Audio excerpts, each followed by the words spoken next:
What's going on, guys? Welcome back to the channel. So this video is going to be a little bit different. I'm going to let you guys give me a hand tarping this load of lumber. It's about, probably going on 2 a.m. at this point. I picked this load of lumber up this afternoon and was going to deliver it in the morning. And the mill was a little bit slow getting the lumber ready, getting it loaded and everything. So I was up there about 3 hours, and then I got hungry and I had to get something to eat, and then it's supposed to rain here in a little while, and so I was going to have to tarp this on the shoulder of the road somewhere on the exit ramp or truck stop or something before I got very far. So it's going to put me super late getting where I had to go with this load. So I decided just to come by the house and get something to eat and all that good stuff and hang out for a little bit. Decided I would just wait and carry it tomorrow. And so I backed it in the shop here, and I'm going to tarp it. I could have tarped it outside, but have a little more lighting here. Figure I'd go ahead and do a video. I know some of you guys don't know what this is about. A lot of people ask me about tarping and why don't you tarp every load, or why do you tarp every load, depending on the company policy and whatnot. I try not to tarp something unless I just absolutely have to, because it kills at least an hour of your time or more, time you get tarped and untarped. Some people can do it a little faster, and some people have different tarps. I need to get me a set of lightweight tarps. These here are the heavy tarps. These are about 90 pounds a piece. So you definitely don't want to tote them around, drag them around no more than you have to. It sucks messing with them when it's raining. It sucks messing with them when it's 100 degrees outside. It's probably 80 something in here. I'm sweating right now, and all I did was just drag this tarp down here. But anyway, we'll go ahead and get started. And I just got these. What everybody usually does is take some tarp straps, wrap around the tarp once you get it rolled up, and that keeps it secure. I just go around the center of mine. Some people you see put 2 on. But I'd really like to get me some of those lightweight tarps at some point, but they're pretty expensive. I think I paid $600 and something for these tarps, and the lighter weight ones are a little more expensive than that. And they make a 3-piece tarp kit too, instead of just having 2 big ones. You got 3, and that makes them about way half as much as this. But anyway. We'll go ahead and unroll this. You get absolutely filthy every time you mess with these, because they get road film on them. And then when you untarp in the rain and you got to roll these things up, it gets all the water in there, it becomes stagnant, and it just gets all over you when you have to mess with them. So that's another downside to them. Drag this to the end down here. I'm probably out of camera view there. Drag that down the end. Drag this back this way. You always have to put your rear tarp on first, so that your front one will overlap it, so the air will not get up there.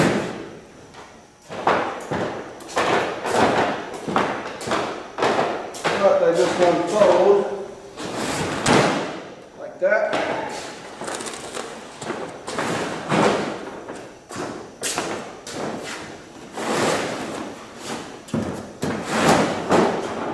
This is a flat load of lumber, so it's not too bad.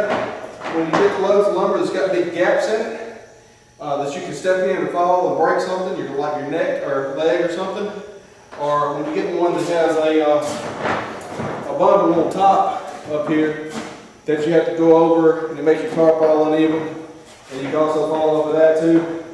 A lot of people hurt falling off loads like this.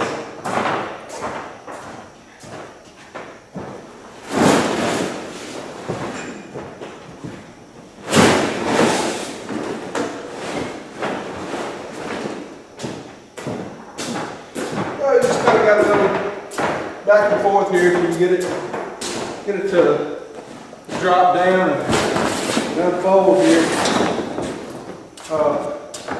So when you fold these back up, I'll try to explain it. you got a flap here on this end. I don't know if you can see it right here on the lumber tarp. This flap, you fold it in first. So you tarp flat down on the ground, and then your side, you just grab the side of it, bring it to the middle. Same thing for the other side, bring it to the middle, then grab it again, bring it to the middle, grab it again, bring it to the middle, then take one side, flip it over the other, and I'll bring the end without the flap up this way to about 4 to 6 foot from the end, 8 foot, whatever. Lay it over, and then roll it up. There's a couple different ways to do it. Some people, instead of on the first fold going halfway, they go a little more than halfway, and it makes the tarp, instead of being as wide as mine is, like this, it makes it a little more narrow, but it makes it bigger around. But that works pretty good. I guess if you got the lighter weight tarps, they're not as thick, they don't roll up as big, and it makes them smaller so you can put them in your toolbox. These won't fit in my toolbox no kind of way you put them, so I don't worry with it. I'm just going to fold it up, wad it up some kind of way, depending on how hot or cold it is and how they do. Sometimes they come out working, looking real good, sometimes not so much.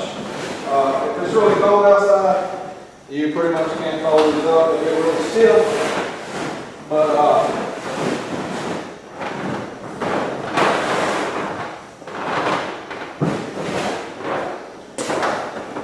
But all there is to it, you got to get it far enough down to the end that when you lay your flap over, that it'll drop to the bottom and tuck under.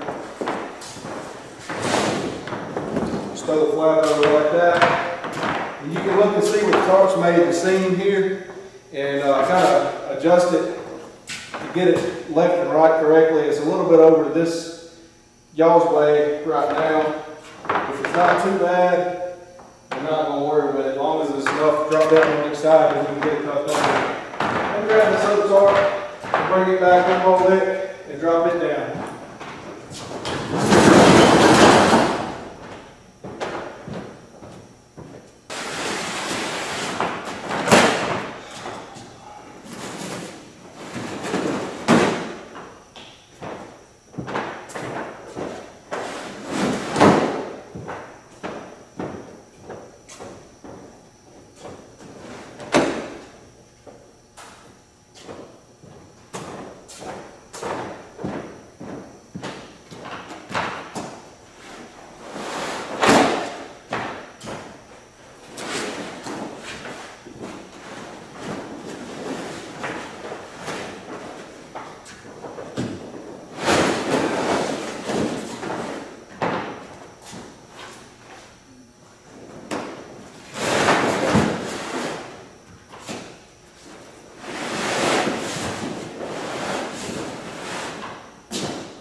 Alright guys, I'll bring you down. Had you guys sitting up here on top of the tractor to film that view up there.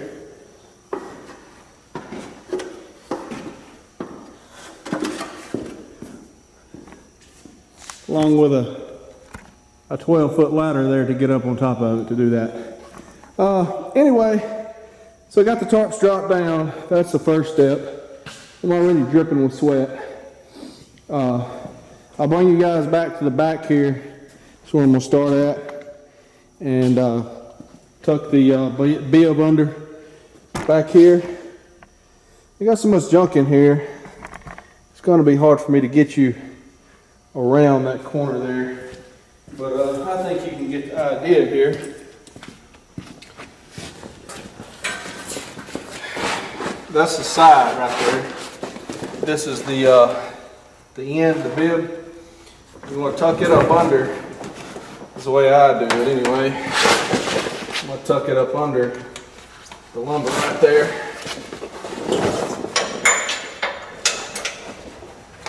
Just go down in the rail, come back and hook to it some kind of how. Do the same thing on the other side. Forklift driver knocked the sticker out from up under the bottom of it that it sits on the other side. See how it sits down where you get left forks under it? You see how I did that? on the other side, forklift driver knocked it off apparently, and it's not there. He set it right down on the trailer.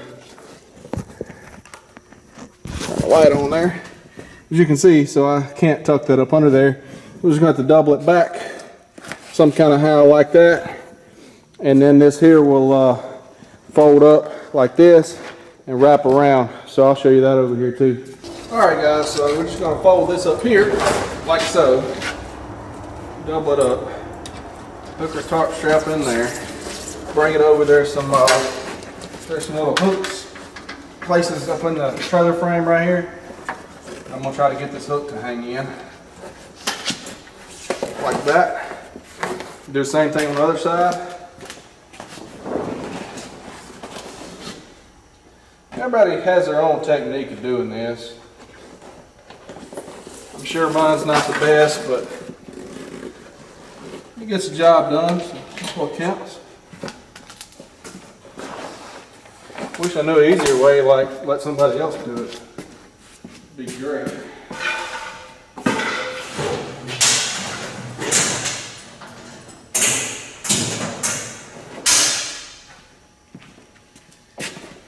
So anyway, that's the basics of that, and then put one across here. We can go here if we need to, like that. Same thing on the other side. Come across, come back in here like that. Something other like that. Just continue up. You just don't want this coming down and blocking your tail lights or anything like that.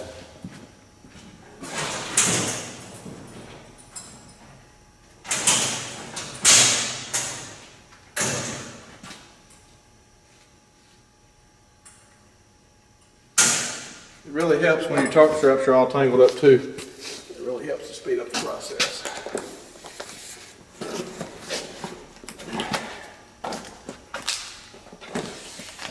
A lot of guys do real good at this, and they try to get it where the tarps don't flop and all that, because it does wear your tarps out, but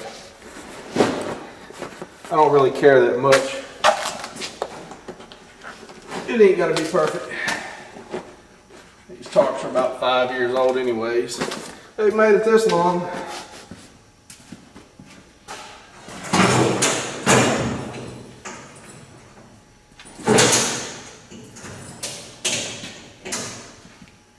I think I have but like 1 or 2 rips in these tarps. One of them happened one night. I was trying to get unloaded. It was raining, and had somebody give me a hand pulling it off because it's hung up. We snatched on it and ripped it. But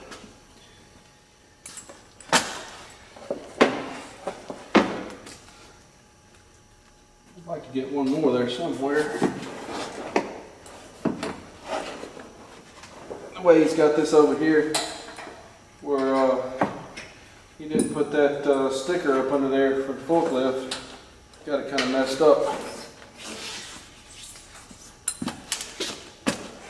Across and do something like that right there, maybe. As I say, we just don't want that dropping down.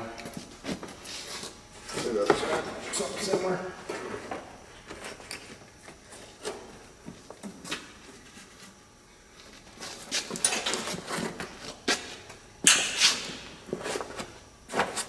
That should work on the back, I would think.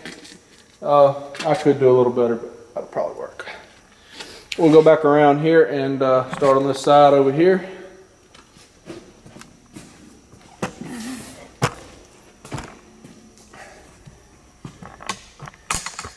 So we got the back corner right there tucked in. We're gonna walk up here. A lot of people will drop one tarp and then come back and drop the second one from the top, but I find that just getting up and down twice. But what you have to do then is raise this up, and you get all filthy when you get up under here standing like this, but you have to hold this up like this and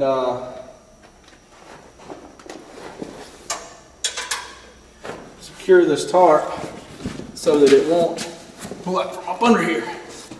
Like that right there. See, I doubled it back up under here, hook the strap in the eyelet, come down around up here. That way this tarp won't walk back. If you don't do that, it'll walk back and you'll have a gap in your tarps. Other than that, you just got to push this up in here like this, and then you can start putting your straps on. I'll go ahead and double this back up under, strap that as well.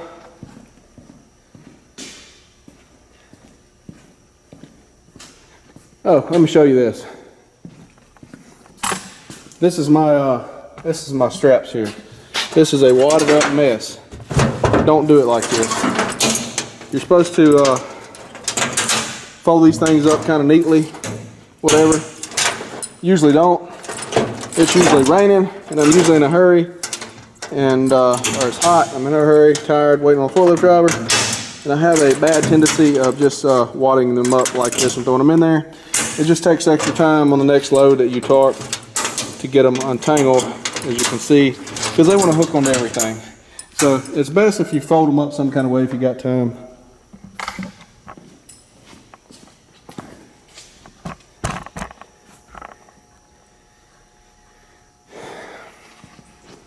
Anyway, back up here, what I usually do, right, wrong, or otherwise, is grab a handful of them out of my pile like that, hang them on the side of the trailer, I can flip my tarp like that, and then hook in to both eyelets right there on the thing. Just go through here somewhere like this, and go to where it gets tight. That feels good right there. That should work. And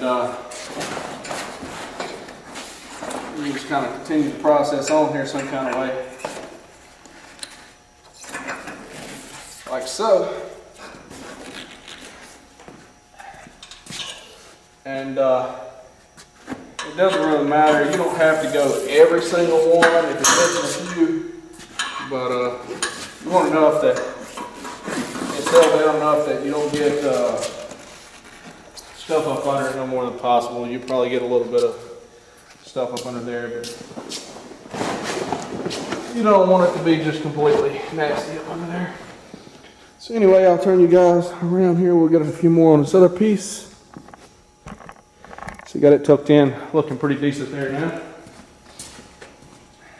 That seems to work best for me. You tuck the back end, flip it up front, then all you have to do is kind of push it up with your hand right here as you go up. So you can make things a little better there.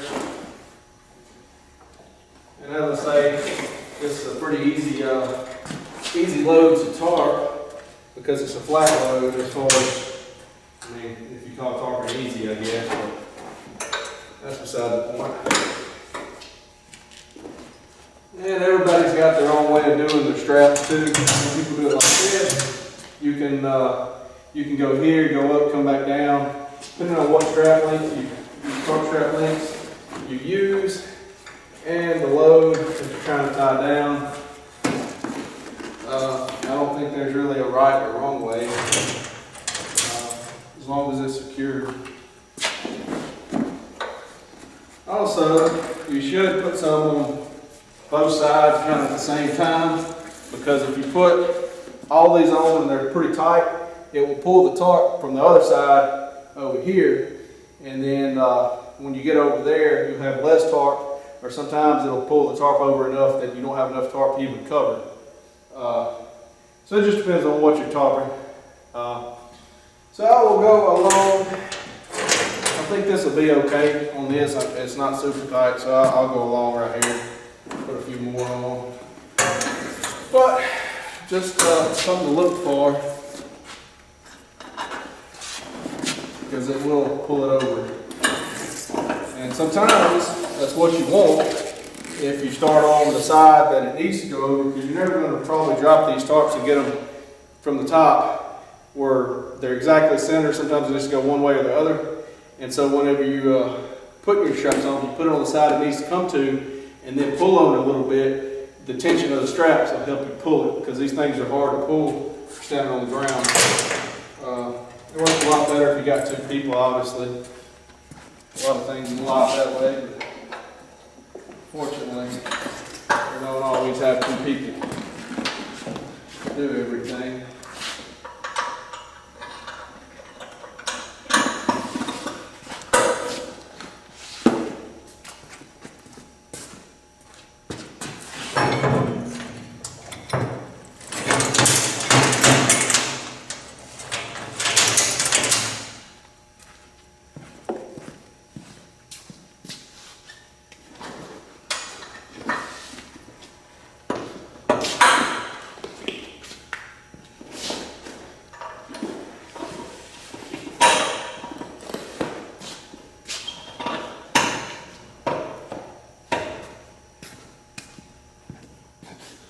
All right, so that's 1/4 of it done. That's the back tarp on this side.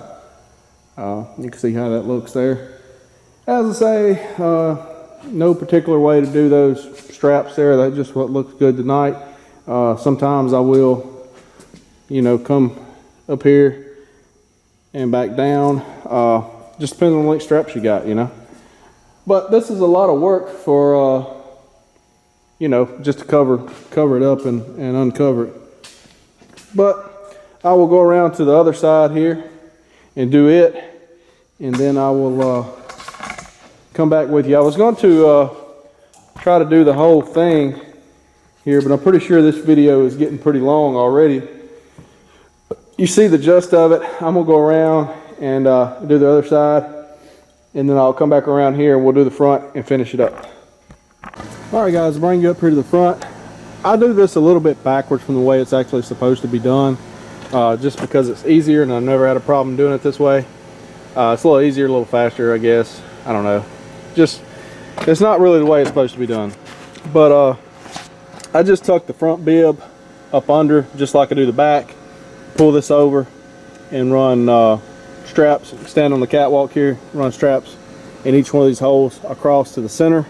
Kind of the same way you do the back, but technically this is not correct because you want your bib over the front of this, so you want to actually fold these up under, run your straps across, then bring your bib down and secure it. That way the wind doesn't get up under here. But anyway, I've never had a problem doing it this way. I don't know why I do it this way, other than just I found it to be a little easier for me. And you only had to get up there one time, I guess, to do it. The other way, you kind of got to, when you drop your bib down over this, you have to reach up here pretty high and put your straps and pull down. And I can't really reach up there that well, so I just kind of do it this way. Even though it's not really technically the correct way to do it, it works. I'll do it and I'll show you what it looks like afterwards. All right, guys, so that is the not so correct way that I usually wind up tucking the front end. As long as it don't get any water in there or anything like that, it's however you want to do it. But technically it'd be better the other way, so obviously air wouldn't catch it, but it's tucked so close to the truck that air don't hardly catch it anyway, because you have these wings here that kind of come out. But that's just how I do it. Seems to be a little easier for me, but not technically correct. So got it all done, both sides. I don't know how long this has taken, maybe an hour or so, maybe a little longer, since I'm filming it and everything. Yeah, about an hour. Usually you can do it if you're in a hurry in about half of that time, maybe 40 minutes. Depending on how hot it is, how many breaks you need to take, how much water you got to drink and all that good stuff. But anyway, I'm not sure how well the camera picks it up, but I'm completely filthy. I have road film, dirt all over both arms, my shirt, my pants, everything. Soaking wet with sweat, as you can see. So this is why flatbedders don't really like tarps. All you dry van guys and reefer guys got a little bit better than this. Back up to the dock and roll whatever you got to do out on the pallet jack, unless you go to one of those places where they don't want to unload you and you have to roll everything out of there on the pallet jack. Then that would kind of suck. But anyway, a lot of people think this truck driving stuff is all you got to do is just drive down the road. It's not all that simple. Anyway, I'm gonna go ahead and wrap this up. I'll show you if you notice, you guys that watch the channel will notice, got a little more lighting in the shop. I had a 400 watt metal halide street light over in the corner that I bought several years ago, and decided to stick it up since it wasn't being used for nothing. I stuck it up right there to help out these here. Give me a little more light in here for stuff like this, and working on stuff helps out a lot. But anywho, that's it. I'm going to pull this out of here, close up, and go take a shower, get some sleep so that I can take this load tomorrow evening sometime. Thanks for watching. We'll see you guys in the next video.